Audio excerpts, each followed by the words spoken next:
All right, well, welcome. My name is Ted Gordon, and I am with the Department of African and African Diaspora Studies, first, foremost, and always, but I'm also with the CCI, the Contextualization and Commemoration Initiative.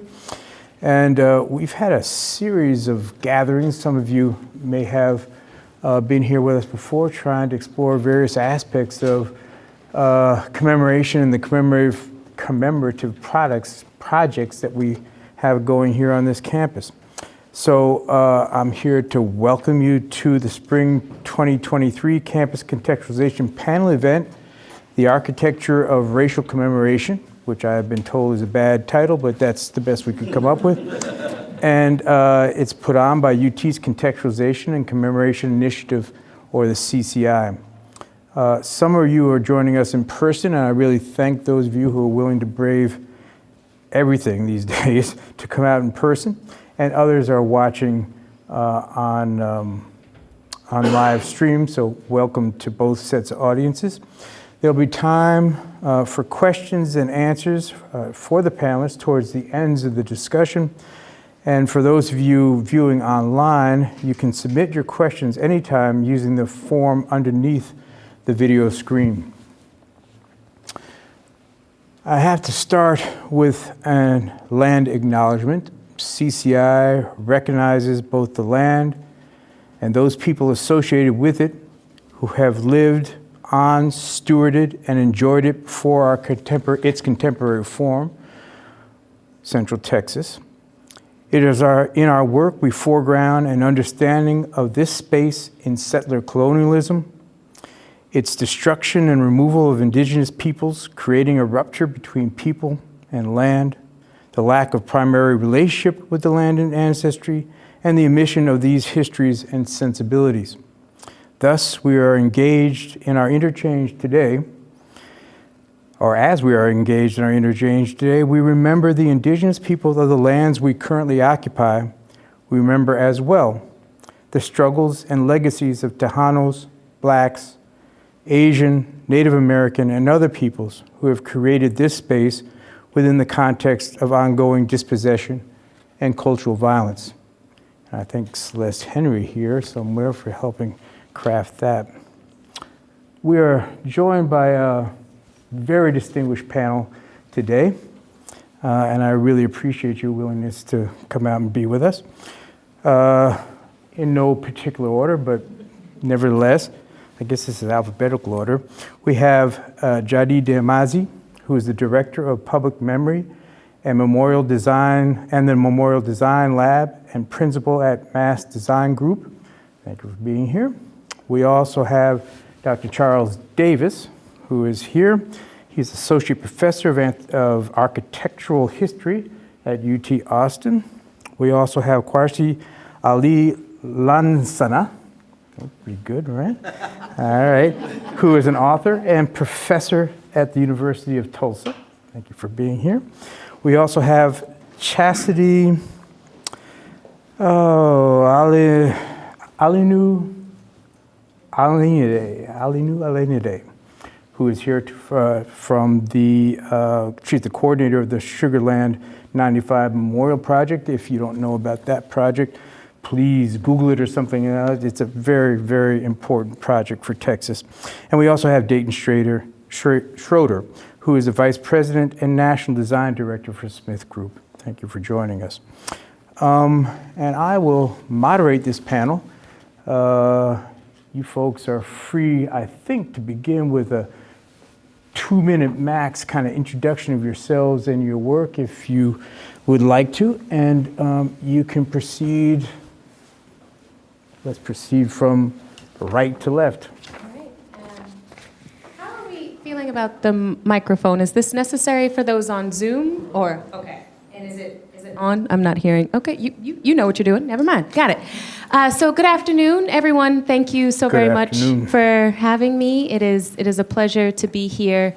I came in last night from Boston, Massachusetts, and so I'm honored to have traveled safely to be amongst you all and in conversation.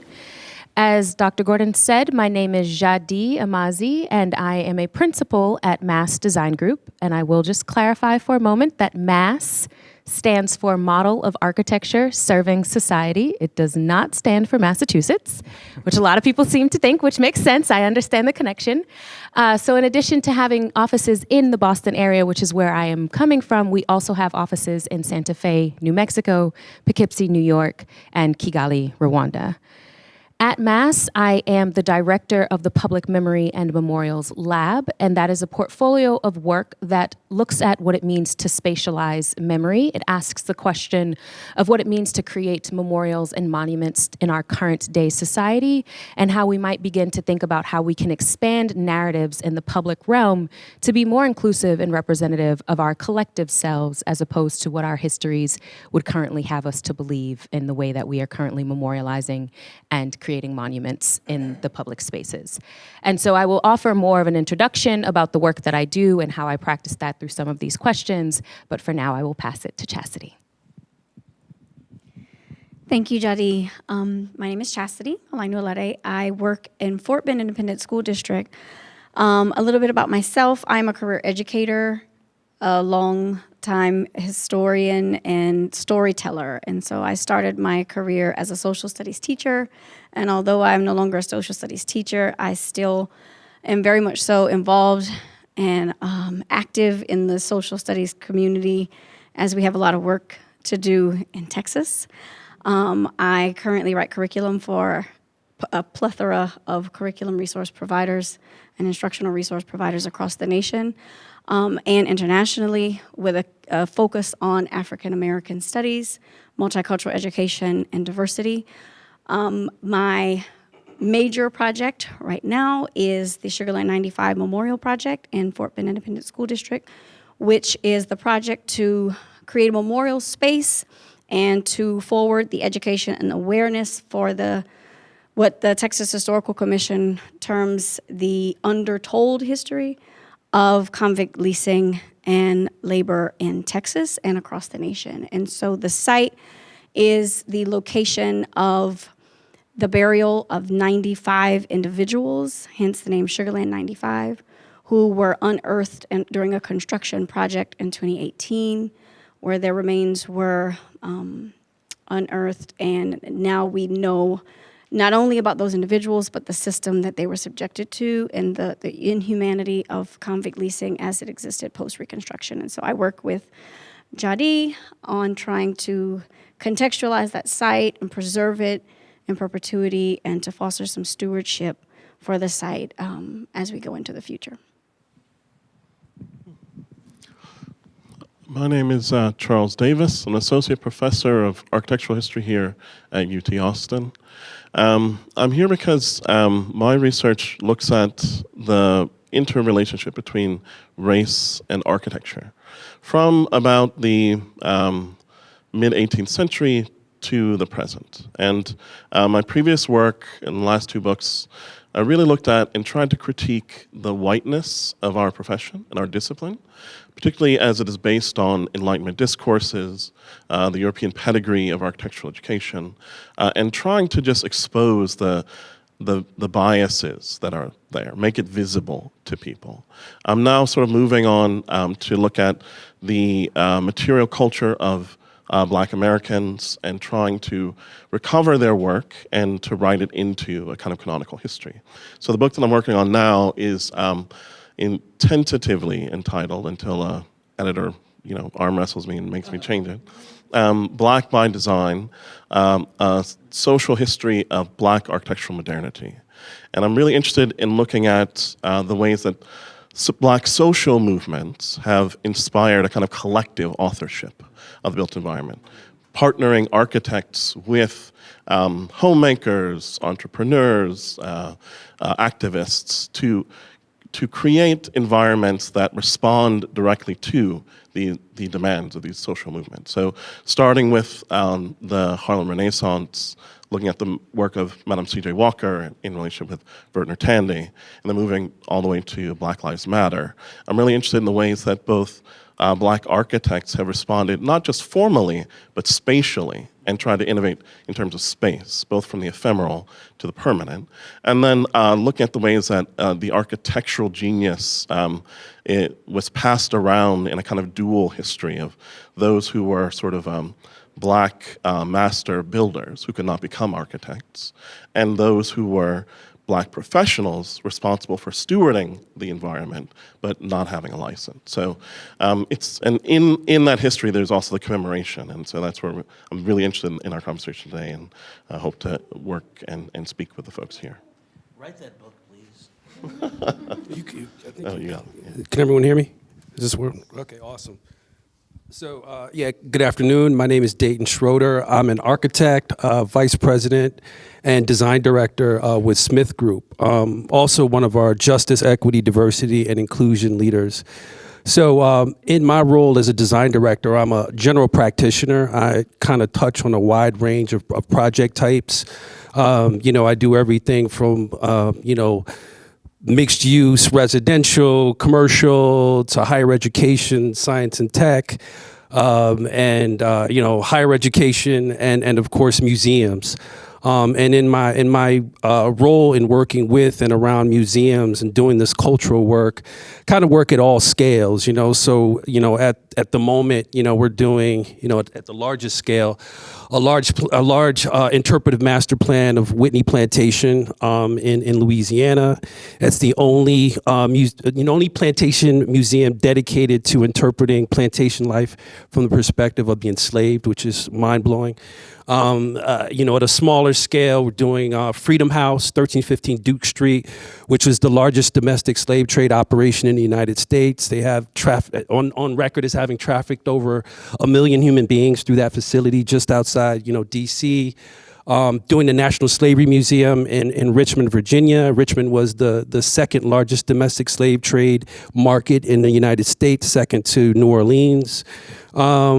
The commemorative project here at UT Austin around He-Man Sweat, amongst many other interesting things. I'm also an exhibit designer. So actually have an exhibit that just opened today called The Culture at the Baltimore Museum of Art. It'll be traveling many places. And I also do art, so I'm kind of functioning daily, doing different roles and working at all scales from, high level master planning, interpretive master planning, the design of buildings and of exhibition design, and of course art. So happy to be here. Oh, sorry. See, I was about to say these folks let me hang out with them, but then he didn't want to give me the microphone. My name is Quresh Ali Lansana. Folks call me Q. I'm an associate professor at the University of Tulsa in creative writing and Africana studies. I'm the executive producer of a show called Focus Black Oklahoma, which is on 2 of our NPR affiliates in the state. The author of over 20 books in poetry, children's literature, pedagogy, and anthologies. I'm the last protege of Miss Gwendolyn Brooks, which I'm very proud of. And she shapes my life every day from the heavens, as a man and as a writer. And I'm an Emmy Award-winning journalist, connected to the centennial of the 1921 Tulsa Race Massacre, which is where I met this brother, and how we got this brother to Tulsa for the centennial of the 1921 Tulsa Race Massacre, which we'll talk about more later. But it's a pleasure to be here, even though I am a Sooner. I have issues with just know I'm liking y'all so far. Don't throw up any horns up at me, though. You have a mic? I think I have a mic, and so I don't need one. All right, well, thank you very much. As you can see, we've got a very distinguished, but even more importantly than that, interesting and experienced panel to discuss what we've come here to discuss today. I've got I've got 5 questions. Dr. Olivia Mena helped us fabricate most of these with help from Dr. Allison Kim as well. You folks are free to take these on in any way that you want to, and to go in any direction you want to. But I'll throw the first one out, and it is, and you've seen them, so it shouldn't come as any surprise. What is one of the most interesting and successful examples of commemorative landscapes or built environments that you have designed or encountered that deals with racial justice or civil rights? What are the elements or principles behind that intervention which made it so effective? And don't all jump in at once because Whoever wants to start.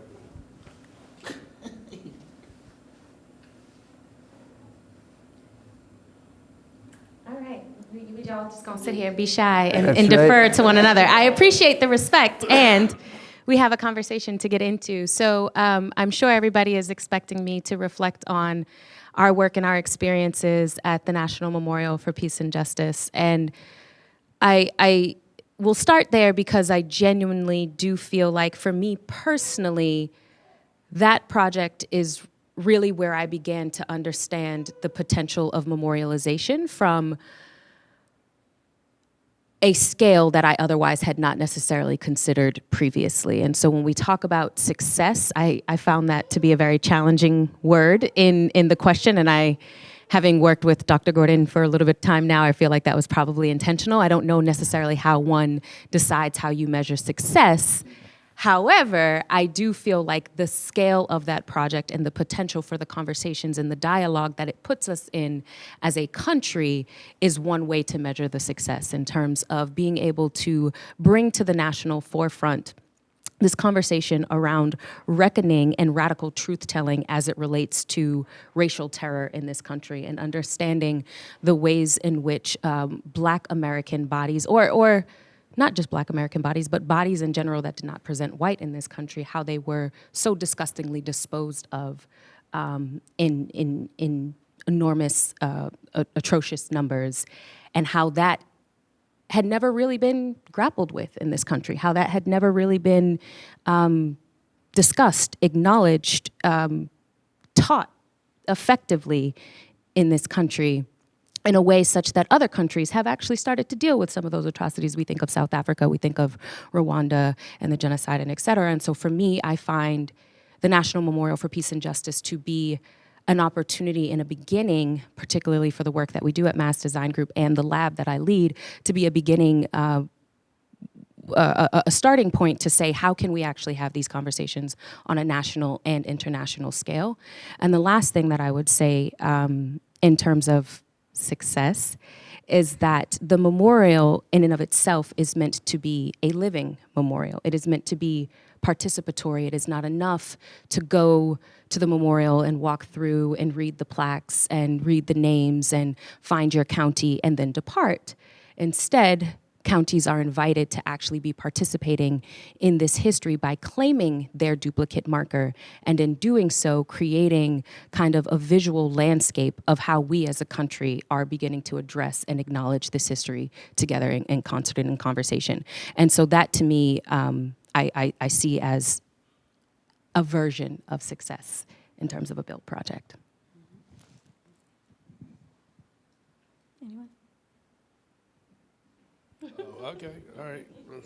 Getting fingers pointed at me, so I had to go.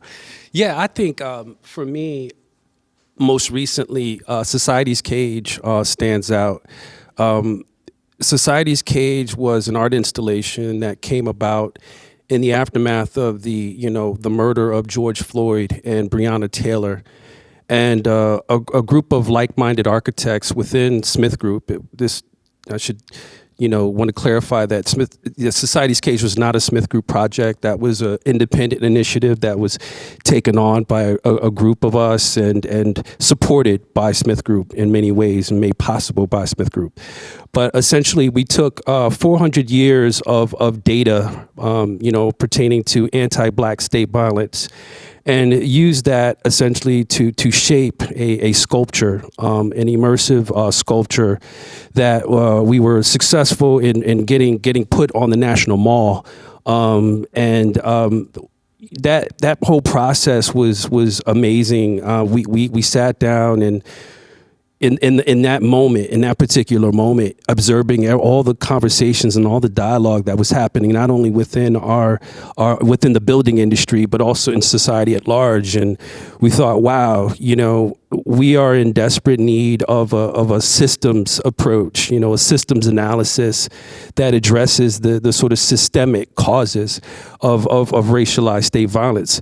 Because so often in the aftermath of these, of you know, police terror, you know, we hear that the police are bad apples, and that, you know, it's really kind of this hyper focus on the individual. So we sat back and you know, asked ourselves the question, you know, what is the value of Black life? And that led to a series of probing questions. You know, what are the institutions that have impacted Black life? How have those institutions evolved and changed over time? You know, what are the gender discrepancies inherent in those structures?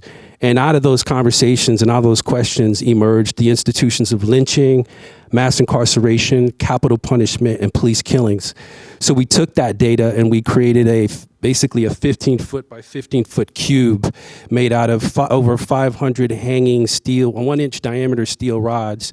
And each of the facades basically inscribed 400 years of, you know, it was a linear bar graph that described 400 years of data describing how African Americans had been impacted by those 4 institutions. Then we mathematically triangulated all that data into a singular form. So that singular form, that sculpture, in many ways, literally represents the shape of racism. It functions as a sculpture when experienced externally, and it's immersive. You know, you can go in, you can occupy the space, and so in essence, when you enter, you're literally standing under the figurative weight of 400 years of racialized state violence. Yeah, do we have the images? Do we have the images to show? I think. No? I think our clicker is broken. Okay. Okay. Where is it now? I know you said you got it on the National Mall. Yeah, so it was only intended to be a one-off thing, so much so that even the materials were chosen so that they could be recycled.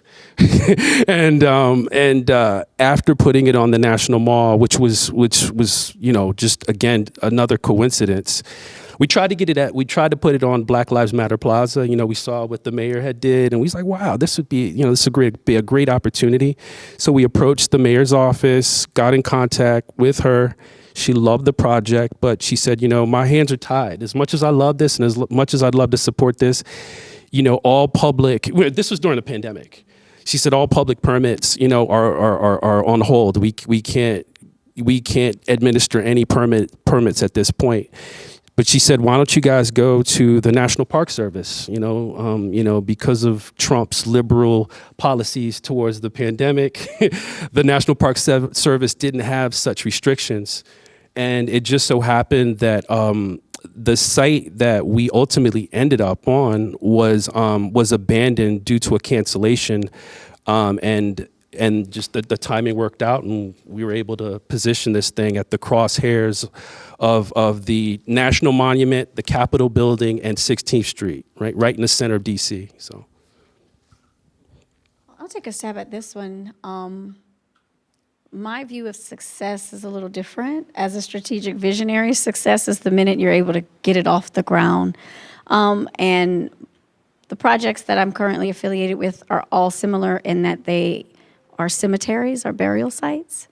And so when we think about the history of Black cemeteries being abandoned, undocumented, left out of records, the mere fact of having located, identified, and now officially cataloging and recognizing these sites is a success in and of itself. And so whether it's the Sugar Land 95 project, which has not been successfully completed yet, but the idea that discovery has led to resources, state curriculum that students now learn about. It's a Texas designated cemetery that folks visit. I believe since we opened a very small exhibition last February, from February to February, we had over 700 people walk through a 500 square foot vestibule to learn about that site. So I would think that that's some degree of success. But what that has done is encouraged other communities across the nation, when they are faced with the discovery of a historic Black cemetery, no longer do the research points direct them to the period of enslavement or World War I veterans. We've seen that time and time. They find a cemetery and they, oh, well, maybe World War I veterans. Now there's an intentionality in saying, does this have any association with convict labor? Because we heard that down in Texas. And so we've seen it time and time again, whether it's Clemson, University campus. Now they have over 600 remains buried throughout that campus that they discovered through GPR. There's a chapter of their history that they're now able to conclusively associate with a period of convict labor. Also, near the University of the South in Tracy City, Tennessee, the Lones Rock Stockade was a site of convict labor. There is no cemetery, and so there's been this push that once the history of convict labor is identified as being part of a community's legacy, then there's a manhunt for the cemetery, which provides you the ability to then tell the story of those people and their lived experience. So to me, the idea of seeking and searching for these places so that way they can be identified is a success in and of itself. And then on a broader lens, when we think about cemeteries, another project in Fort Bend County is the Bates Allen Cemetery, which is a large cemetery in a town called Kendleton, which is one of the freedmen's towns here in Texas. And there were 2 cemeteries that had become abandoned over several decades. And we know that like the first Black legislator elected in the state of Texas, he is buried in that cemetery, and his tombstone had fallen over decades ago and it was overtaken with brush. So there's been a community effort to not only find all of the burials, but recreate a memorial space that would then allow the community and the broader community to then learn about the history of that site and those individuals. And so it's the finding for me that makes it a success in and of itself.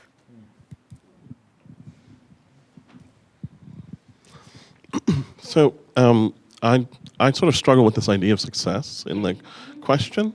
And for me, it sort of split along 2 different lines. There were projects that I really liked that commemorated and brought to light histories of trauma, recovery, historical memory. And then there were others that activated the present. And so I'm going to go with the latter and suggest the work of Smokehouse Associates, who were part of the independent artist group that founded the Studio Museum in Harlem. They did several installation of contemplation gardens in Harlem there. And what was interesting to me is that they took these sites that were essentially abandoned sites and leftover sites, and they didn't look at them as sort of in a capitalist way in need of sort of activation by putting commerce there, but they actually made contemplation gardens that were there. And what was interesting is that they used 2 things were interesting. One is that they used the colors of the neighborhood to paint these kind of super graphics in those spaces, and in so doing, they took abstract art and activated it in a kind of social way. And so for me, they kind of brought a social life to abstraction, which I think is successful. And I find a lot of tension in memorials either to Black American movements or figures, this sort of tension in the desire to see Black figures represented as figuration in the same ways that, white historical figures have been memorialized. But then also this idea of abstraction, pulling away from figuration to allow for multiple generations to come into the space. And for me, what was interesting is that these were all folks who were trained in abstract art. So they weren't interested in using figuration. The figures were the people who activated the space.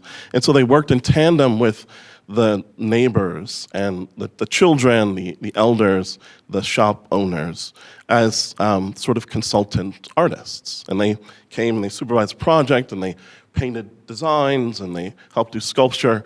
And in that way, it was a sort of indexing of both the life that was already there, an activation of a space that people felt was dead and derelict. And so I tend to like the products that have abstraction, that bring people together, and the people activate the space, as opposed to relying on the figuration of, our national leaders. For me, that was a success. And I don't want to name names, but we have contemporary statues that, they either try to represent the figure or a part of the body of the figure in a way that I think is ambiguous for some viewers. They don't know whether they should look at it as a piece of figuration, a piece of abstraction. What should they project onto that space? And instead of activating the space itself and allowing for the continued life of the Black community to kind of thrive there. So for me, I think of their work as a success and a kind of precedent for ways of commemorating Blackness and Black history, but in a way that's positive and projective.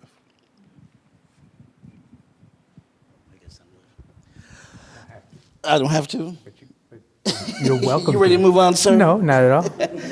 I mean, I'll be brief because I really want to just show you some of these images from bringing the cage to Tulsa. But I am struck by what everyone said. I'm thinking about also that I was living in New York, attending grad school when the burial ground was discovered in Tribeca. So I was there for the uncovering, for the unearthing, right?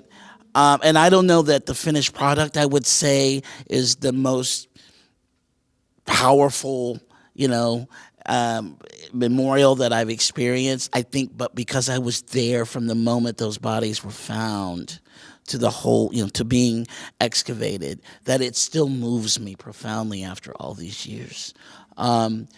And then briefly, if we can show some of these images of the cage from being in Tulsa, and just very briefly, and maybe we'll get to some, and maybe get to some more later.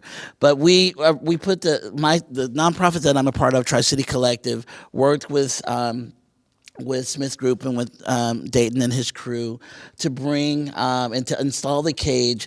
And that's the historic Vernon AME Church in Greenwood. The south wall that you can see underneath that sort of white lower edifice there is the only thing that survived the massacre, is that wall and the basement where there were 80 Black folks hiding in that basement. And so we wanted this installation to be there. So you see some images of working around the clock. Can you go to the next one, please? Yeah. And so you see Greenwood, Greenwood and Archer. This is deep Greenwood. This is the business district of our Black Wall Street. And so some of these, particularly that second image, is just so magnificent. So getting a sense of what Dayton was saying before about it's a lived experience. So what Charles said about abstraction, but then you immersed in it, and then you become you become a part of it. You become a number, right? Some of the folks who came through, including that man in the center, which we can talk about later over dinner. Right? The man on the top left is Reverend Robert A. Turner, who was the pastor of Vernon AME, who's now at a church in Baltimore. We had a series of performances happening at the cage as well, from dancers to poetry to vocalists. And this is what it's about.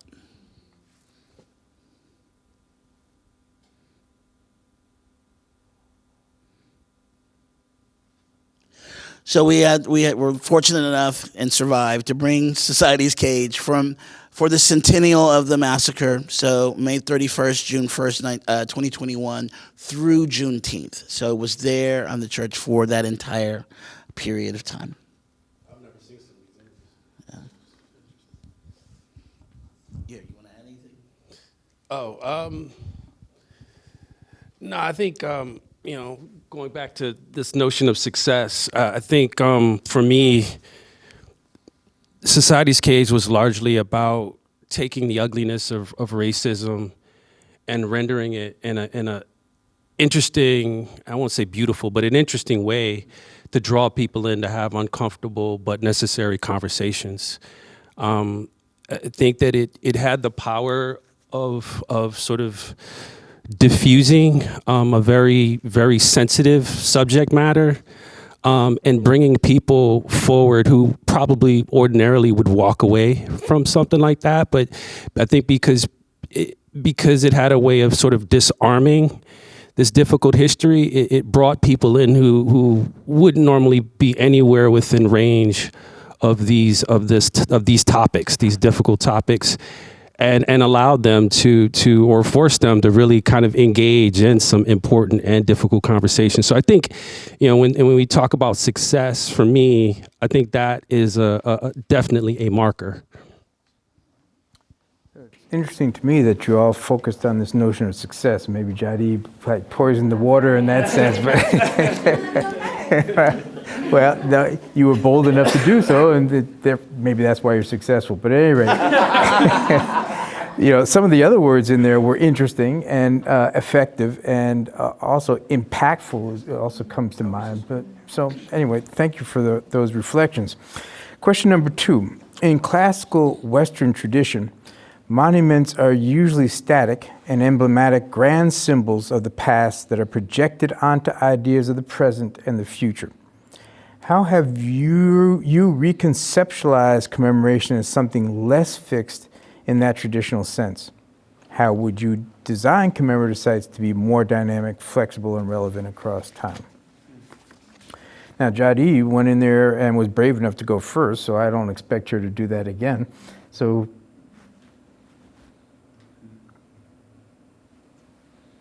I'll jump in. I think, it just is fresh in my mind, and just looking at those images, I think one of the things that wasn't necessarily a driving thought or an idea when we first you don't have to get up initiative when we first designed Society's Cage, was this notion of using the installation as an engagement tool to draw in, social justice artists. It just dawned on me one night, and I was looking at it, as we normally do. It was very late, 3 a.m. in the morning. We had to, as part of our agreement to be on the National Mall, we had to man the installation 24 hours a day, and it was all volunteer based. So most of the time it was us. We were out there 24 hours a day with it. But so one night I'm looking at it, and it just occurred to me that this thing is a stage in a sense, that it could be a powerful opportunity to bring artists in. And so we did just that. We invited some poets, some spoken word artists, some MCs, if you will. And we invited some interpretive dancers. So there's actually a video with a young lady. Her name is Yari Delancourt. She's a trained Alvin Ailey dancer. And what you don't see in these images, there was an 8 minute and 46 second soundscape that plays over on a loop. And that was designed by a couple guys, a cousin of one of the guys on the team based out of Loyola University. And what that was basically an 8 minute and 46 second soundscape that was designed to basically commemorate or honor George Floyd, the 8 minutes and 46 seconds that George Floyd suffered. And they composed it in 4 parts to correlate with the 4 sort of racialized institutions, or the institutions of racialized state violence that were featured in the installation. And so she did this beautiful 8 minute and 46 second interpretive dance to the soundscape piece. And it was a wonderful moment, because in this singular instance, there was this layering where you got the physical edifice, which is an art piece in and of itself. You got the overlaying of sound, and then you got the interpretive movement through the space. It was three sort of like artistic interpretations happening in the same time. And so I think in hindsight, the community activation, bringing in the community to enliven and engage with these spaces is really important. We're working right now to bring the installation to New Orleans, sorry. And I mean, one of the things that we're going to do is we're going to create these biographical sketches. We have artists that are going to come in and they're going to bring some of the key historical figures who are featured on the installation alive. So they're going to do these 5-minute biographical sketches and act out the lives of these individuals, because, you know, this is about people. You know, when we talk about these institutions of racialized state violence, we have a way of kind of, you know, this wholesale treatment just kind of nullifies the emphasis on the individual. But we want to bring to bear the fact that, you know, these are individuals with real lives or real people who were impacted. And so, yeah, I'd say art, bringing art to the spaces.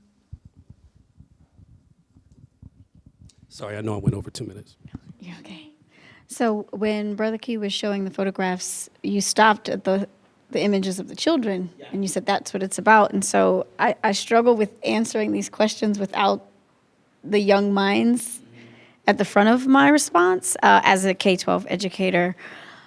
Thinking about sites that I have either worked at or volunteered or docent capacity, sometimes the participants and the visitors and the patrons come voluntarily, but oftentimes in a K-12 setting, they're coming involuntarily. It's a field trip or it's part of the curriculum. And so when we think about how do we design these spaces to stand the test of time, but also to evolve as learners evolve, we have to think about best practices for young students and meeting them where they are. And so for several sites that I've assisted with, by giving them that lens, like I'm 12 years old, help me understand this, the way this is interpreted, or help me understand why this is there. Thinking about using tools that young people interact with daily. Because if you don't give them those tools, they will find them they will Google the whole time that they are interacting with your space. And so today, whether it's AI or augmented reality or any sort of application that can be embedded that provides another layer. It's about the layering of the information and the interpretation for me that allows the younger learner to really dig in. I have 2 small children, 6 and 8, and they're a different kind of people. They don't take the information or the aesthetic as presented at face value. They're always like digging. Well, why did they choose that color? Well, why is this in front and not in back? It's simple things, and I'm like, well, how did you even think of that?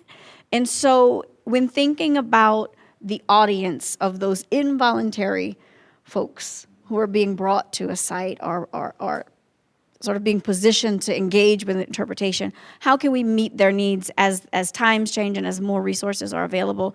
I'll give a short example.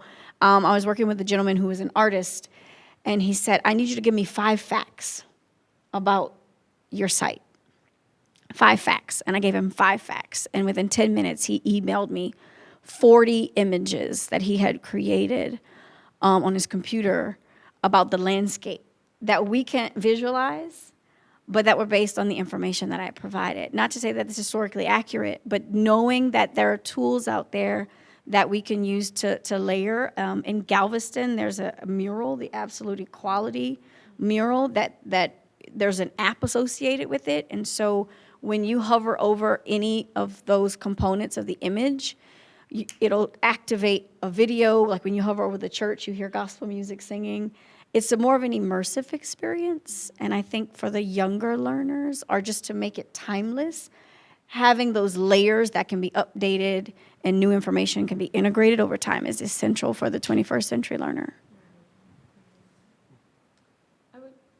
I would add to that what I'm hearing you saying, or what I'm hearing just in general, is this notion of multisensory experiences. How are we tapping into the multifacetedness of ourselves as we are experiencing the spaces? And then also, how are we creating opportunities for a layering of content, of information to be added to the place, to the site, to the project, as time continues, as we learn more, as we unpack more, how is it possible that we are able to be not just inclusive or incorporative of, but intentional about a multiplicity of the site, of the story, of the place, as opposed to attempting to do a singular move, which then locks us into a very specific place and time and locks us into a very specific story. How is it that we are possible to be abundant in the ways that we're thinking about this memorialization? And so I think this multisensory, this layering,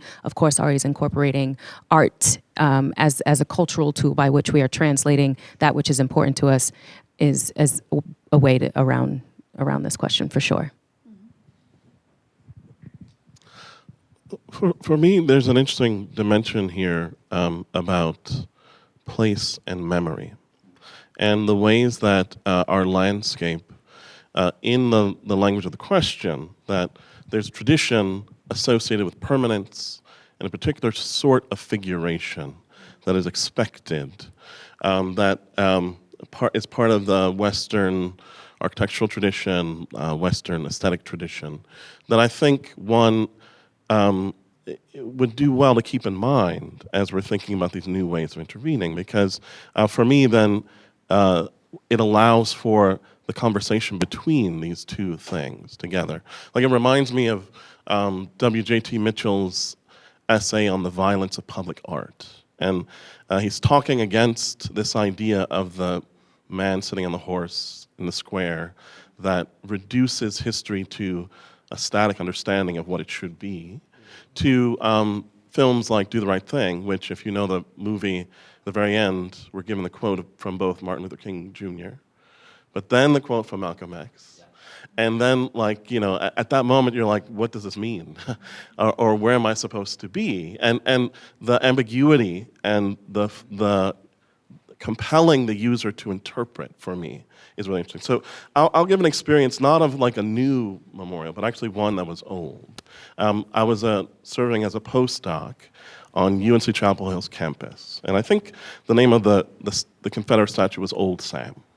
And I passed by that statue many times, and there were others that I thought were more compelling, but it was part of the landscape. And then when the students got together and decided that they didn't want it there, and the university didn't seem to be moving as quickly, they took it into their own hands and removed it themselves. And so this idea of undoing Confederate statuary, you know, not just in the act of it, right? Like every photographer wants to be there when they're destroying the image or see the remnant of the image. But for me, like, the missing space on that campus that could now be used for something else, and I saw students using it for something else, to me was a kind of layering. So even the removal and the memory of something in combination with the permanent thing that one creates to replace that, I think is really compelling and interesting. And so I find it really compelling when an artist or a landscape designer or an architect thinks about that and writes that into the narrative of what they're doing. And there's a conversation between this notion of permanence that one expects, and I think should push against in terms of commemoration, and the kinds of commemorations that communities have been doing all along, you know, without the designer to legitimize in some kind of permanent way. And so I like the need to push against permanence as one of the things that is necessary for it. And I think that a lot of contemporary art and sculpture does this in the monument, but I really like it when they talk about the absence, because for me that it's the reconstruction of that expectation that's happening, where it's temporal and multimodal at the same time, but also multi-generational. And I had conversations with people who, like, they went to school there and it was there for their entire time, and then we're going to school there and it disappeared, and just the sensibility on campus for space and placemaking was very different. And I'm thinking about campuses like ours at UT or others in the American South, and I think of UVA's Memorial to Enslaved Laborers, and the ways that these landscapes are visited by multiple generations of alumni. It's really exciting to me to think that the removal of something and the letting of life happen around it can be just as impactful for that student body. Questions don't come out of nowhere. They absolutely come out of, our experiences here at the University of Texas and the needs that at least some of us have in relationship to commemoration and monumentalization, in specific relationship to the politics and the history of the campus. One of the things about both the projects that your groups are helping us with is that they come in response to particular demands. They're not only demands for a different kind of way to either forget the past or to move beyond it, but they come as demands for a different kind of veneration or celebration. And in that, we end up with a problem because the old ways of celebrating and commemorating are what's being opposed, but there is a demand for, in some sense, using those same modes in order to counteract what's been there before, which I think leads to this next question, which is, how can lingering colonial character of monuments, heroic individualism, classical art, and classical realist politics creep into the design of new forms of commemoration? Or what are the qualities of a counter anti-monument in commemorative design? What are the elements or the qualities of a counter anti-monument in commemoration design that you do, or the commemoration design work that you do? And particularly, thinking through what we might do here together at the University of Texas. On the one hand, you are being asked to commemorate certain things in response to certain things that already exist. How are we going to avoid the recapitulation of what already exists and what we do?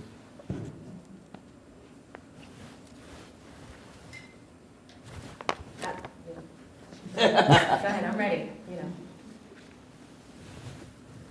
I mean, I do have a thought on an introductory thought on this, which, and it makes me think about the controversy surrounding Hank Willis Thomas's Embrace, and I think also when I first looked at the design for the Roma group for the MLK Memorial, I had a similar thought, which is that there was a bit of a nod to the abstraction of the Vietnam Memorial, and the use of the commemorative wall with the names that allow people to come to a space and activates people along that surface. They can see themselves on the surface. They index themselves in that place in that time. But then there was such a push for figuration.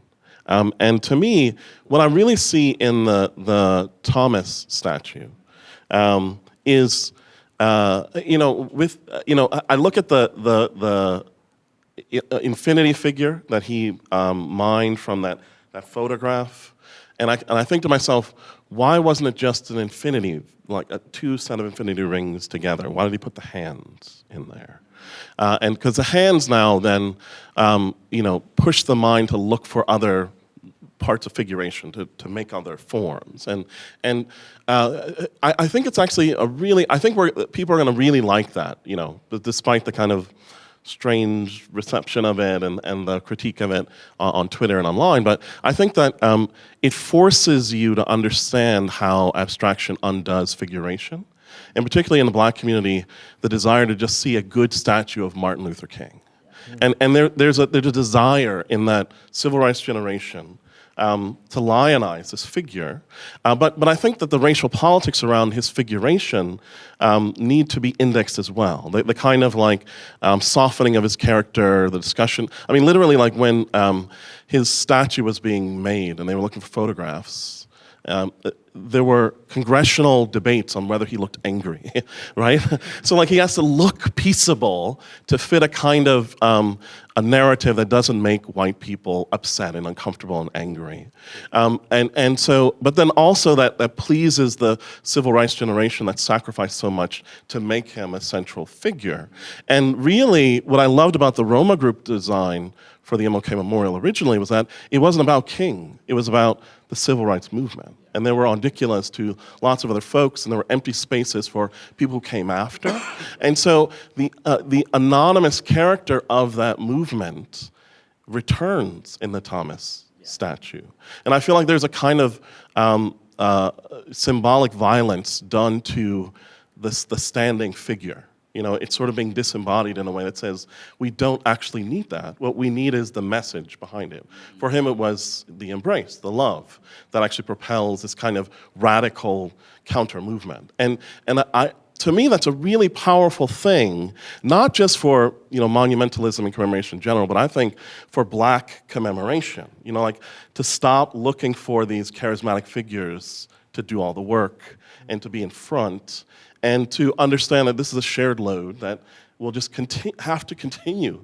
You know, in this country, you have to keep fighting for these things. And so undoing that reliance on the figure, for me, is what's so powerful there. And I think it's a wonderful way of speaking with history, but then, you know, using the present to challenge us, you know, not just in terms of art, but also in terms of, like, social movements, what we see from them, who motivates them, and how we see our place in them. So I'm glad you referenced the Embrace, because we, for those that aren't familiar, Mass Design Group partnered with Hank Willis Thomas on the Embrace, and I cannot tell you all how much time we spent at design tables debating about the figure, and not even debating. It was a healthy conversation about how is this going to be received? How is this going to land?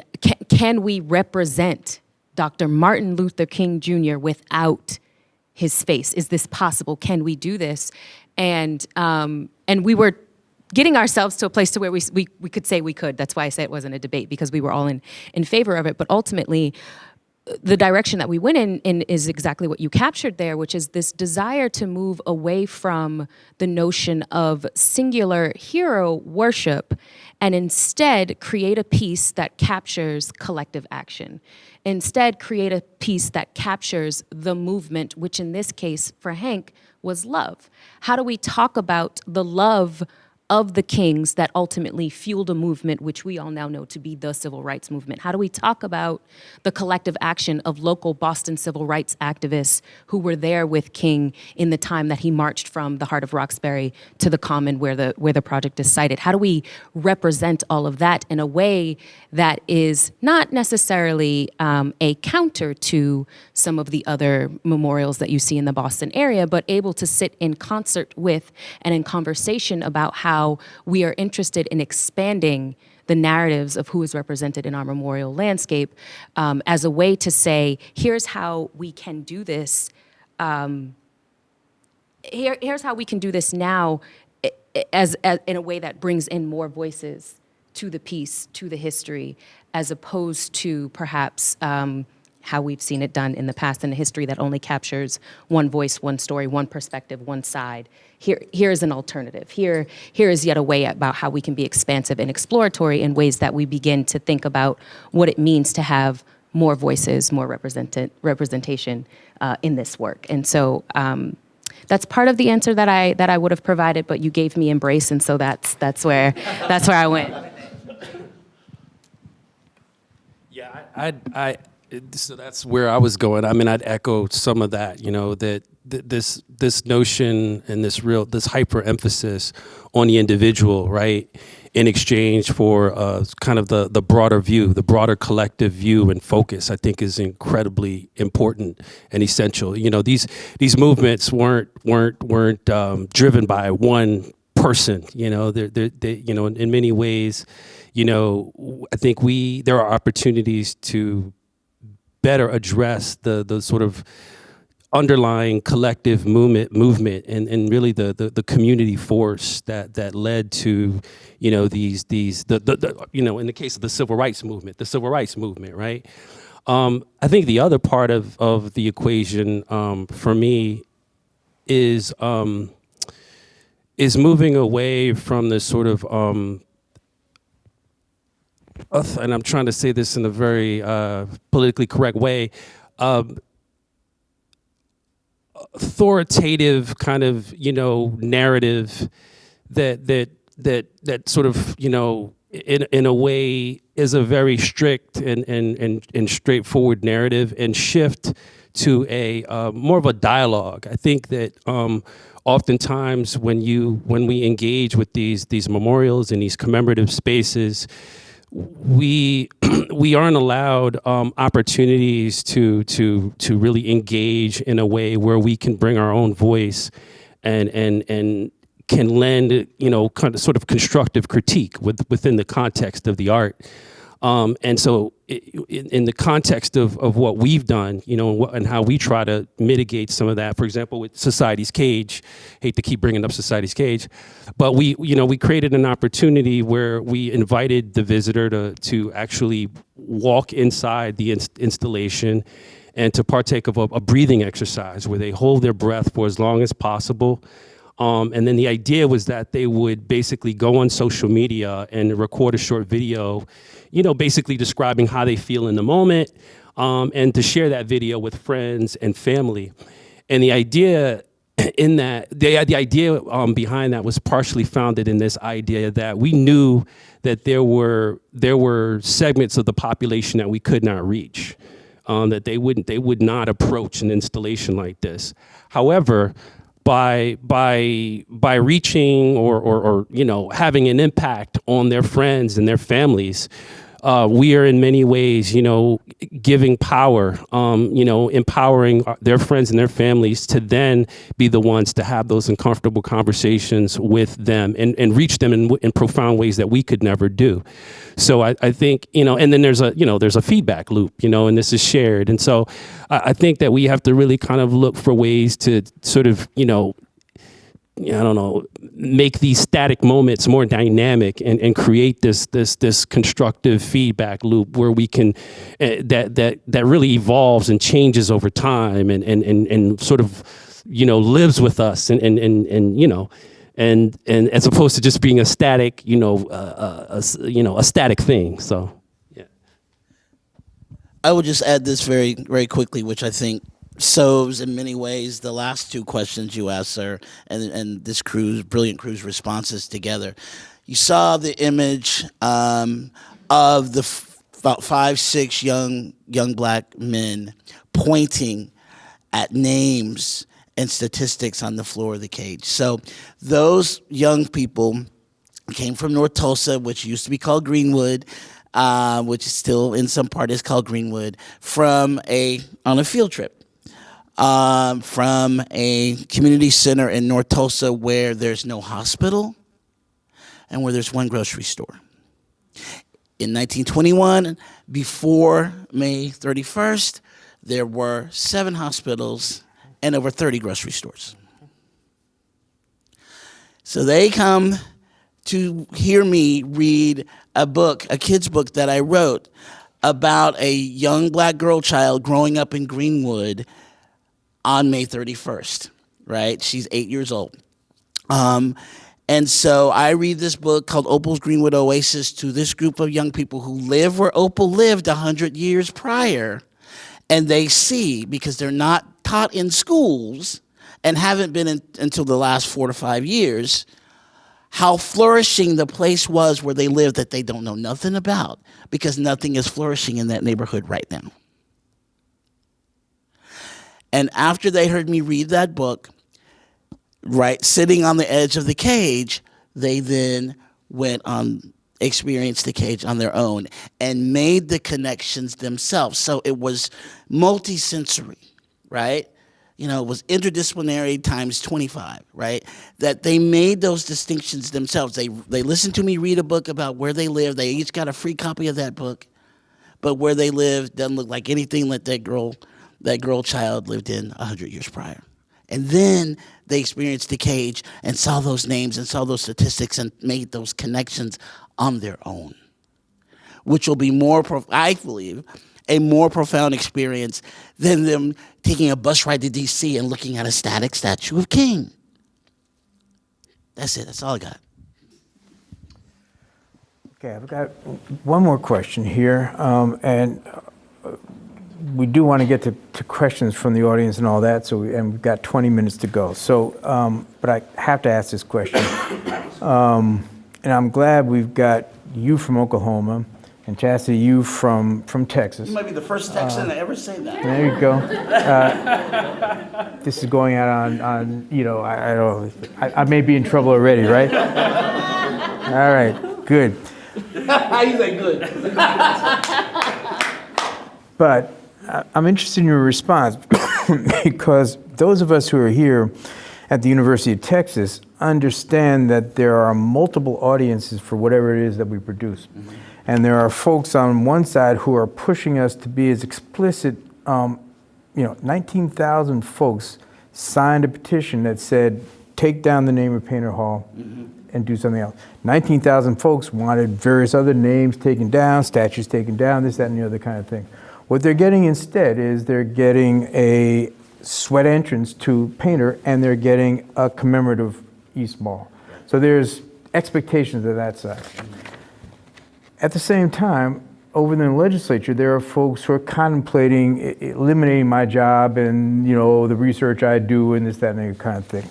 In that context, as artists and designers, how do you reconcile artistic design intent that may clash or be discordant with what the community or global audiences seem to want?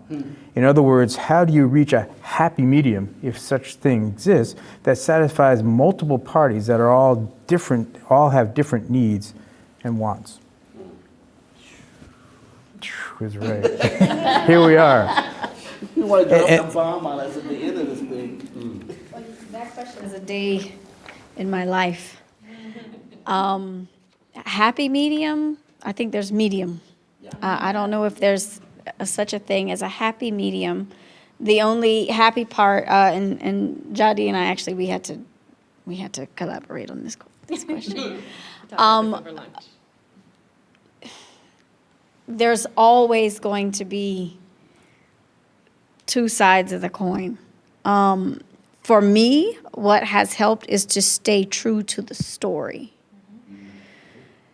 Because even those who are upset, it's an upset, but yeah, I know that it's nuanced. Like, you're upset about this, but you really can't be that upset because the storyline is still on point, right? And so that's how I navigate my work. And for just a little bit of background, I know we have to jump in. You're talking about Sugar Land, Texas, statistically one of the most affluent suburbs in the country, statistically one of the most diverse cities in the nation, that's built on this legacy of imperial, right? And so how dare you counter that by talking about convict labor and how it impacted that? And so you stay true to the story, you stick to the facts. In Fort Bend ISD, we do not teach theory. We teach history rooted in facts with primary sources to back it up, right? And so although we may not pacify and please everyone with the how and the when and the what, the why is very consistent. And that's all I can do is stay true to the why we're doing the work and ensure that the storyline, we do not waver on what the narrative is. That's all I got, folks. I'd like to just say something else, which is, I think it's a difficult question you ask because in some ways, the counter narratives that you speak of, they're multi-temporal. One is that one's happening now. And a lot of that history, if it's not archived, disappears. So then the other history is the kind of future conversations. And maybe it's historian in me, but I'm always looking at that future conversation. How much does it move the conversation forward, where what you do now requires others to do at least that? And, I think that, like the UVA example, I think was an excellent one for campuses in terms of how to give reparations, how to commemorate properly, how to integrate a community. Certain things weren't answered in terms of, if you could trace your family line, what kind of reparations are actually appropriate for that kind of compensation. But I think, the fact that there is a memorial on campus to enslaved laborers is a kind of acknowledgement by a campus that is deeply meaningful if you go to a university and you learn that they have a similar history and they don't have a similar memorial. So in that sense, it raises the stakes about how you have to address that moment. And at least within the way that I think about architectural discourse, I think it's really challenging and difficult because I feel like the physical means by which we have to address these questions, is bracketed. It's heavily bracketed. Only certain types of answers are legitimized, receive awards, receive recognition. And most of those have been used in the history of white supremacy to establish and to memorialize a particular way of seeing the world. And it's permanent. It's the permanence of that matters. And so now you have contemporary art wanting to move away from permanence in a way that tries to deviate from the expectations of what makes capital A architecture, capital S sculpture, etc. Right? And so the only way that is meaningful is if everybody has to follow you and it becomes their project too. And so for me, it's about how you inscribe yourself within that discourse to compel others after you to do something similar. And it's not just a private conversation within the Black community or something like that. It's the way that at least the field of architecture, as I understand it now, has to change itself to accommodate Blackness. That to me is like when I see powerful moments, and those are the moments that I think are important to index because of what they can do. So in some ways, I think I tend to privilege in my mind the future communities, not the present communities. Because the present communities are never going to be happy with what you do. They want a different color, whatever. And they're always going to have those things. But the fact that they're even commemorated, and we learn that, certain things nobody likes in the beginning. And then 50 years later, you can't tear it down. Like, everybody loves that thing. So, we get used to those things. But what does it do for the 50-year conversation? And I think wonderful things are happening now in that regard. And they're compelling architects, designers, to have to consider those things when before you could just design beautiful things and you didn't have to do that. To me, I think that's what's really great about a conversation or a panel like this. Yeah, I would add too. I mean, I think for me, this really kind of speaks to the objective power of data as a truth teller. I mean, I think in many ways, even again, Society's Cage, given the sort of contentious nature of the subject matter that we dealt with, it was really important that we didn't lead with conjecture. This notion of how we felt, our opinions didn't matter at the outset of this design process. We were very, very keen on not sort of infusing any of our personal feelings or attitudes in any way interpretively. Everything that you see on that installation was born of statistics. It was referenced.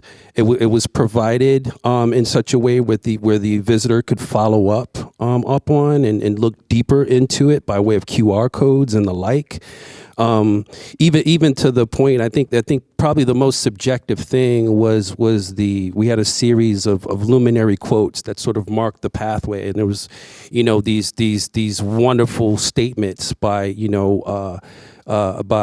various scholars, artists, and et cetera, who made references to the institutions of racialized state violence. But beyond that, everything on the installation was straightforward and objective and tied to a source in all circumstances. And I think in many ways, because we took that approach, again, it made it palatable. It made it accessible by folks. We were, the other interesting thing about being on the mall was that we were in close proximity to the Trump re-election campaign had a big committee, a big convention going on, and we had these these big informational banners at the perimeter of the site. So what was very interesting is the people watching.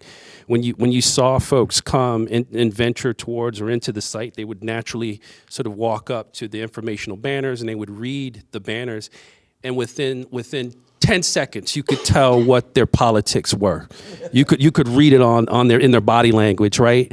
But in 99.9% of the time, no matter what their body language was, they still advanced forward because they were so intrigued and they had to see what this thing was.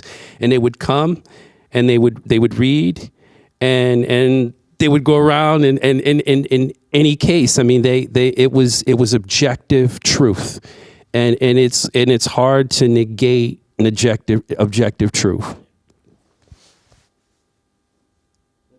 Get some questions from our audiences in the plural. We've got folks online and folks here with us. I think there's probably a microphone that can pass around amongst the folks that are here. And let's take advantage of the little bit of time we got left to see what kind of questions you all have.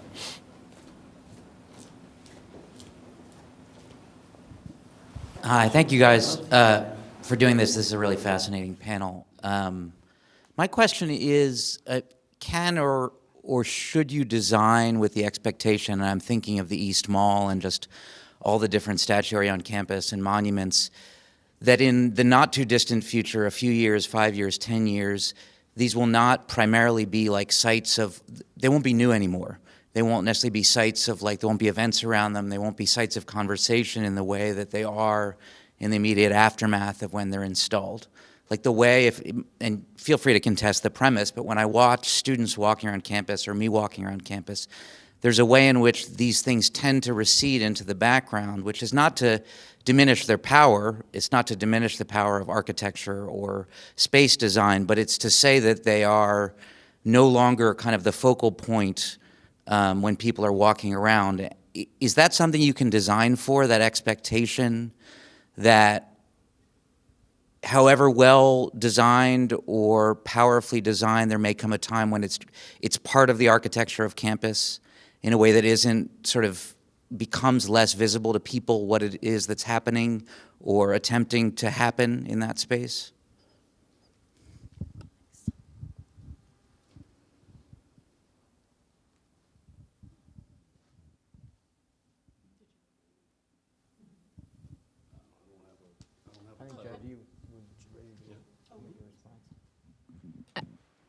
I don't know if I'm going to answer the question necessarily, but something that comes to mind as you're asking the question is,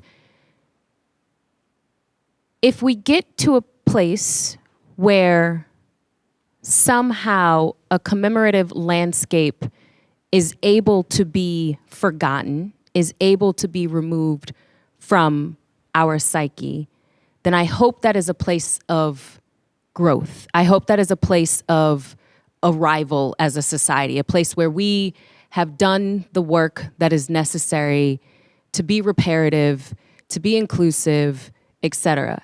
Until that happens, I can't imagine that the site will ever be able to just rest kind of in the ways that you're suggesting, because someone will always see the power and potential in the space. Someone will remember it. Someone will need to remind the campus of its history, will need to remind, someone is going to, unfortunately, inevitably, feel marginalized, feel denied, feel disrespected, neglected, etc.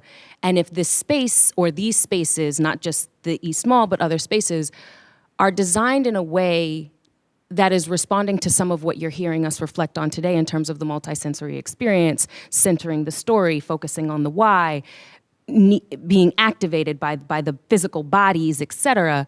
If those things are true and happening, and we're able to create stewardship in a future generation by what we're doing today, then I don't know that, and I know that I'm not trying to put words in your mouth, but I don't know that the space, the place can ever actually become irrelevant unless we as a country, as a society, as a people have actually healed from our historic atrocities, which God bless, but so. So I took your question to be partially that, but in a slightly different way, which is that in, like, let's say, for example, the commemorative mall goes into place, and then, like, it goes into place over summer, and then the next semester, someone comes in and they didn't see the festivals and the things that activated that site. It's just a part of the campus for them. Like, it's just there. In the same ways that a lot of the designers of our campus on the South Mall put, Confederate statues there so that they just be there. There's power in that, actually. There's power in that, in the fact that it's there as a kind of part of the backdrop, because it works in the way that architecture does, which is to legitimize the authority of certain speakers. And so it means that certain people have the authority to change the landscape to reflect them. And usually people don't think about that until they ask themselves the question, why am I not here? And then they say, like, well, who was responsible for this one or this one? And then they kind of do the mining of that place. But it isn't until first they become a member of that space. Like, you go to campus there, you become part of the society, you become an alum, you keep visiting. And then after a while, you feel like, I'm part of the story. Like, I should be able to own some of the narrative. And I think that as long as you keep, and my fear is this, not that these things become backdrop and that we forget about them. I think that's human nature after a while. Anything radical in the landscape we get used to.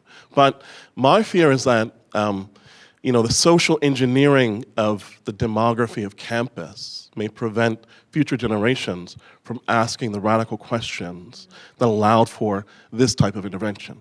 So you pass certain laws, you make certain things illegal, you shape the body so that it remains majority white, or it remains majority Christian, or it remains majority, European settler ideology. And that's a way of making it impossible to do what I think is happening here. And so I would be much more concerned with that, like making sure that, each successive generation of students and faculty is as diverse as possible, so that they can then say, I'm in a position of authority, so for someone to legitimize my story. And I want to get a committee together, I want to raise money, and I want someone to say, your story belongs here, like other stories. And I feel like, at least for me, like that successive stewardship of the landscape is when you have a healthy demos, right? You have a healthy kind of public. If nobody cares, then I would fear for like what is the civic engagement of that? Not just when they're here, but over successive generations. And so I'm okay with it, becoming less like, if it's activated a different way or people use it for a different reason, because multiple communities will want it for different things. But if that questioning doesn't continue, then I feel like something's wrong.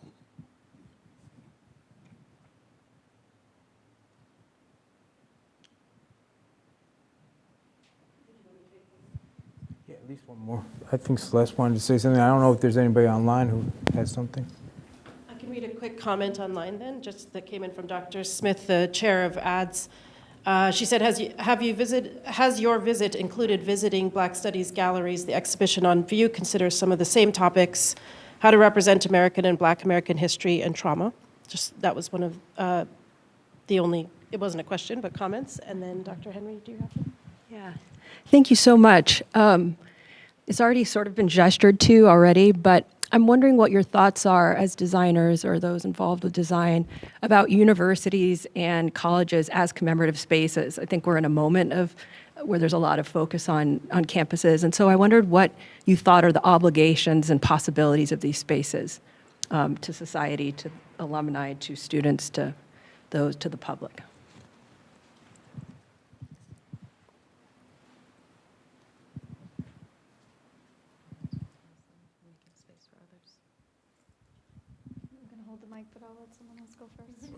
I mean, I'd say just quite simply. I mean, I don't see the academic community in any way in any way, shape, or form as being an anomaly. Of I think in many ways it is a community, and it's I think that my obligation as a designer is to work with those communities and ensure that their core values and their desires, objectives, and then the like are represented in the core design. I think I am very keen on the idea of community engagement as a core tenet and approach to how we do work. I think that I don't even talk about it anymore at this point because I think it's sort of built into the DNA, or should be at least, in the way that we approach the work. And so to me, I think the academic community is unlike no other. We are seeing some incredible work at universities. I mean, we're doing quite a few projects, and I really appreciate sort of the fervor and the energy of yeah. I think 2020 certainly was a really unique moment in catalyst in empowering students in the academic community to really come forward and bring light to some systemic issues and to really make some serious demands on these universities. And so we're seeing that manifested in a lot of different ways. And like I said, I think as a designer, my goal is to be responsive to that community, just like any other community that we would serve. I want to jump in for a sec, if I may. Yes and no, right? Because, and I'm very happy that things are happening at UT and UVA and many other places. But we were talking about this at lunch, and all of you who are academics in this room probably know this, that 25% of the universities in this country that have engaged in racial equity work since the murder of George Floyd and Ahmaud Arbery, Breonna Taylor, 25% of those universities have disbanded and disfunded those initiatives. So at the same time that, and let's just be real, so at the same time that there were more white folks engaged in 2020 than who marched with King. Let's be real about that. That at the same time that there are more white folks engaged, which also helped initiate or move forward those changes that have now been defunded and disbanded because white folks are no longer engaged. In most places. Maybe UT's a different kind of space. But in most places, I am a casualty from OSU Tulsa that is literally has a Greenwood Avenue address, literally in Greenwood. Literally on land where black folks lived before the massacre. And the center that I ran, which was about truth, racial healing, and transformation, I had to leave, and it's been shut down. So I'm a casualty of this reality. So on the one hand, yes, I'm hopeful because I've given up on most old folks. The youth are the folks who are going to make the change. And so, which is why we're still here in academia, right? Because it's not because of the money, that's for damn sure, right? So it's about the youth, but it's not everywhere. It's not consistent everywhere. Yeah, there's oh, sorry, I was just gonna say too, he just reminded me, like there is this thing where publicly universities advocate and say things that sound wonderful, and when you actually engage and you're actually doing the work, you get a very different set of working variables, and that's more or less go against the current and the grain of what's being promoted externally.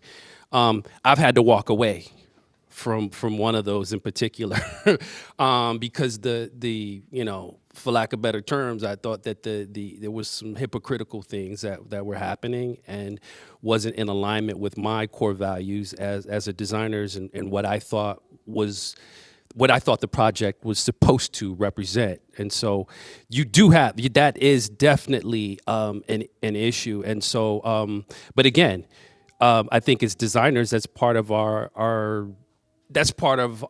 our work in ensuring that that we can design to the best of circumstances, and that we can actually do something that is meaningful and does make an impact in the way that we want to make an impact. And if I think if during the process we determine that there are forces or a process that goes against our ability to design spaces that are in keeping with empowering these communities, then we have an ethical obligation to walk away. But we'll give Professor Davis. I appreciate that. Just quickly, I wanted to say that the term universities is kind of, it's loaded, right? Because there are different types of universities in the United States. There are private universities, there are land-grant universities, there are community colleges. And the ones who tend to lead the effort on some of these symbolic projects are the ones who are able to insulate themselves against some of the changes to higher education. So we're at a point in time when most of the public now has to go to a university to get a job. It wasn't the case previously. We're at a point now where universities no longer represent the building of oneself in a kind of symbolic way with social capital and building a civic mindset. Now we're at a place where the demands for the commercial market for working now outstrip some of those elements. So in some ways, we're looking at the university transforming underneath our feet in terms of what it is supposed to represent. So in 25 years, I wouldn't be surprised if we see statues of engineers and professionals as opposed to civic people because of the nature of which universities are changing. But what I do think is interesting is that even with all these changes, the university is politicized because it works, because it does invest people with a sense of self, because it does give them a civic mission, and because it does allow them to critique systems of power that they're going to inherit. That's why they're attacking it, and that's why they're trying to defang it. And so as long as that impulse remains, whether it's here on campus or with whom we partner with on campus, I think the university is a key player there, because then they offer a vision of democracy, a vision of the demos that people can choreograph here in an imaginative space as a way of rehearsing what they could do out there. And I think that's why people are afraid of it. And I think that's why they're sort of trying to take away, CRT, AP classes. They want to try and make it more commercial because they want little worker bees who can't think, right? But the survival of too many people relies upon that. It's going to appear somewhere. And when it starts appearing outside the university, that's when we know it's no longer doing what it has been historically. So I don't know that necessarily we need to rely on designers to tell us what that is. I think the university is finding itself. And I think the really clever designers, because the difficulty about architecture is that often we're serving the powerful. And, it wasn't like the students who got together and commissioned this, it was the university. So somebody up there realizes that they have to bow to something besides just themselves and what they want. And that, to me, I think is a healthy impulse. And as long as that's continuing at these more selective spaces, I think universities still remain this kind of think tank space. But if it ain't happening no more, we need to make something else, right? And then that's who needs to make the memorials, or that's who needs to make the commemorative spaces. So, I think that they're wonderful laboratories for that reason, but they're under attack, and we need to be supporting them for those things. Alumni associations, board of trustees, they need to understand the value of those things, because now they're run like corporations, and they have a cost-benefit analysis, and we need to tell them the more diverse you are, the more productive you are, the more reflective you are, the more leadership you have in the world. Change the vocabulary, whatever, but still serve that central focus. With that, I want to thank our panelists for such a wonderful conversation, and both of our audiences, both virtual and here with us. Thank you very much. Stay tuned for other CCI initiatives, programs, et cetera, et cetera. And good night.